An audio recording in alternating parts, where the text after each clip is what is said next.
Hello and welcome to our assembly today. It is the last one looking at the story that we've been thinking about over this past term. And I thought I would start today with a quiz to see how much you remember of the story. Okay, so we're going to think back through the whole term to this whole story. And I'm going to ask you a few questions, and if you get the question right, you can put a finger up to show how many points you get, okay? So, question 1. What was the name of the girl in our story who married the king? She was really pretty. So have a think about what you think that girl's name is. Have you chosen a name? You know what you're going to say? Okay? The girl's name was Esther. So if you knew Esther, put your thumb up to show that you've got 1 point. Okay? Question number 2. Esther, before she was married to the king, lived with a man called Mordecai. Now, was Mordecai her cousin, her uncle, or her brother? Her cousin, her uncle, or her brother? Choose one of those. Have you decided? Okay, he was her uncle. So if you said uncle, you can put your next finger up. Don't worry if you didn't, that's okay. Okay, question number 3. Queen Vashti was the queen before Esther, and the king sent her away because, was it because she refused to cook him dinner? Was it because she refused to go and dance at his party? Or was it because she poked her tongue out at him? Do you know? Have a think. If you thought it was because she refused to dance at his party, you are right, and you can have a maximum. We've got 3 points now.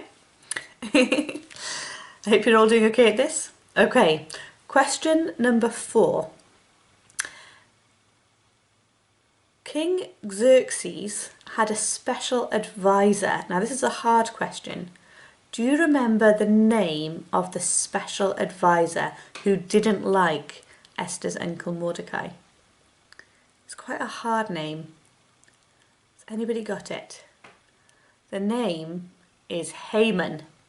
Haman. So if you got the name Haman, you've now got 4 points.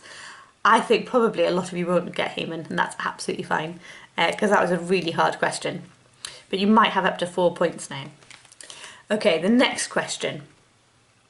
Haman built something when he was angry with Mordecai.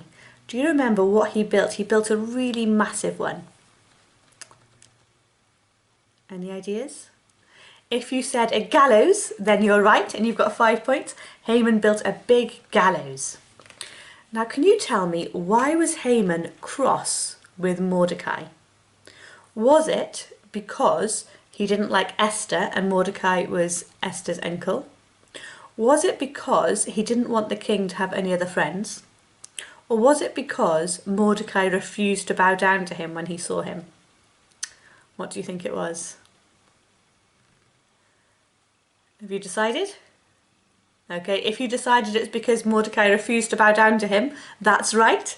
So you can have up to 6 points if you got that one right. Okay. The king was really grateful to Mordecai, but why was the king grateful to Mordecai? Do you remember? I hope you've decided on something. Have you had a good long think?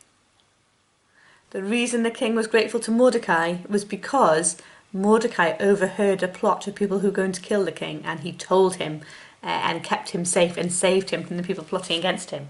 So if you got that, you've got 8 points. Well done. Question number 9. When Esther heard that about Haman's plot to kill all of the Jews, she had to do something that she was scared to do. Do you remember what it was that she was scared to do? Have you remembered? She was scared to go and tell the king. So if you got that right, she was scared to go and tell the king about the plot. You've got 9 points. So last question. Before Esther had the courage to tell the king. She invited the king and one other person to come to a party and 2 nights in a row. Who was the other person who she invited to come to the party? Do you remember? If you said Haman again, then you're right. She invited Haman to come to the party on the 2 times. So well done for everybody who got 10 points. Or if you got more than 7 points, that is really, really good. So well done to all of you who got more than 7 points on that quiz, because it's hard, isn't it, to remember back a long time and to remember a story. And this story is one that has been remembered for a very, very long time. I found the oldest record of it that I've got in my house, and it's in this book, which is falling apart a little bit because it's so old.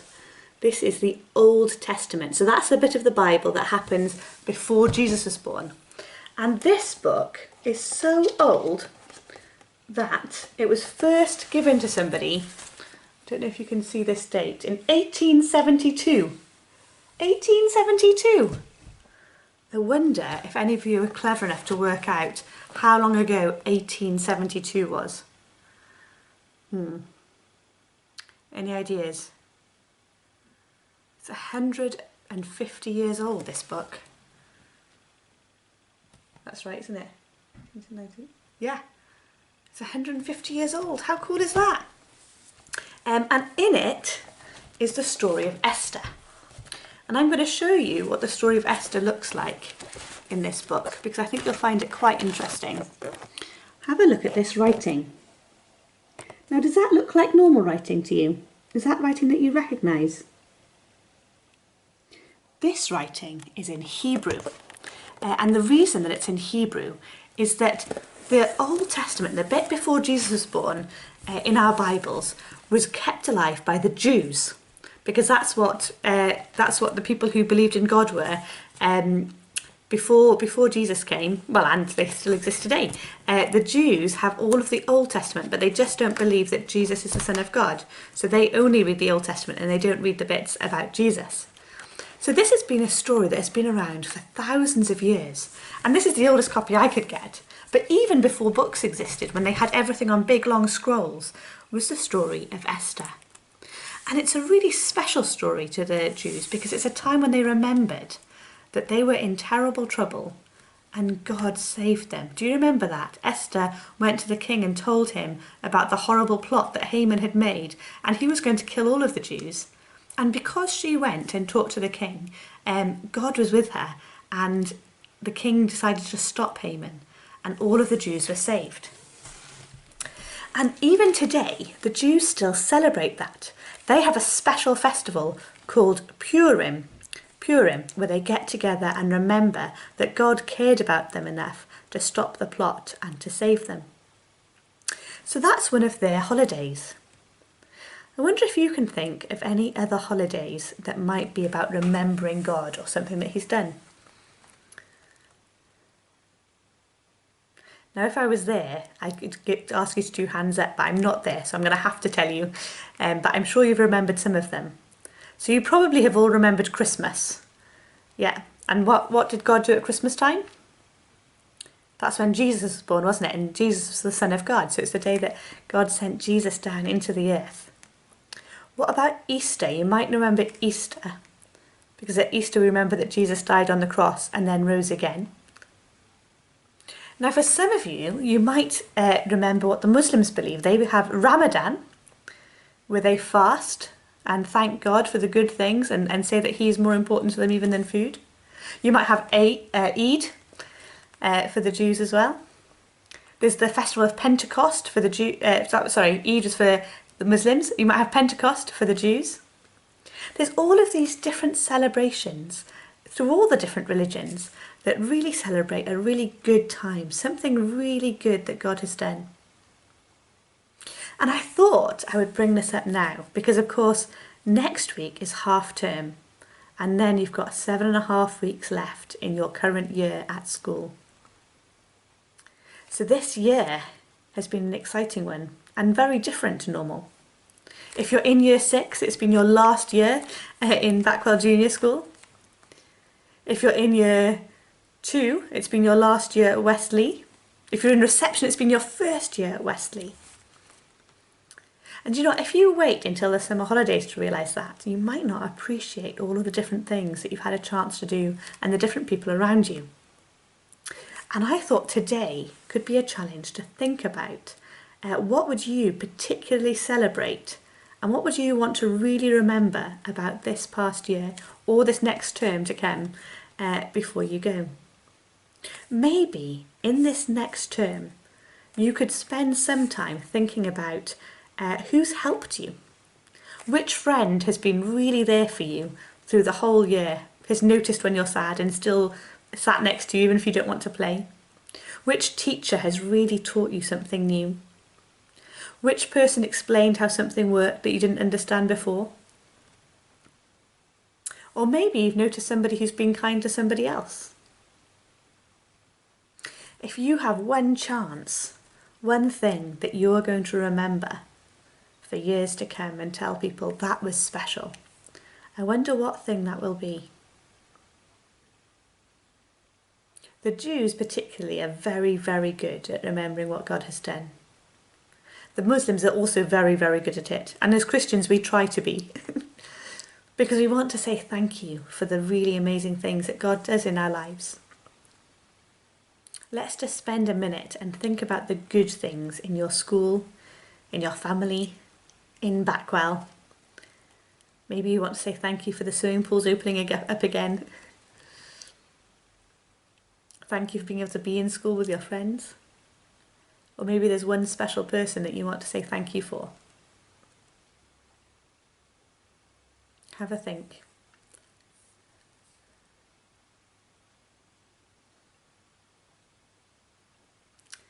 Okay, I'm going to say a prayer now, and if you want to join in, just say Amen at the end. God, I thank you that when good things happen, we don't always just forget them, but we can keep remembering them and keep celebrating the fact that they have happened. Help us in this last term of this year at school to look around and to notice the good things and to remember to say thank you for them. Amen. Well, I hope you all have a really great half term. It's been really nice to be here doing assemblies. After half term, I'm hoping that we'll have the Open the Book team back, and I'll get some of my friends together and we can do some more Bible stories and film them for you. And hopefully one day we'll be able to come back in and I can show you my old book in person, because it'd be so good to see you all again. But have a lovely half term, and I'll see you in 2 weeks' time. Bye!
My lighthouse, shining darkness, I will follow you. Oh, my lighthouse,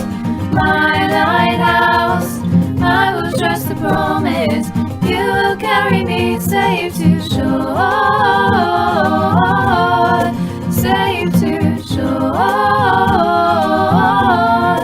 safe to shore, safe to shore. Fire before us, you're the brightest. You will lead us through the storm. Fire before us, you're the brightest. You will lead us through the storm. My lighthouse,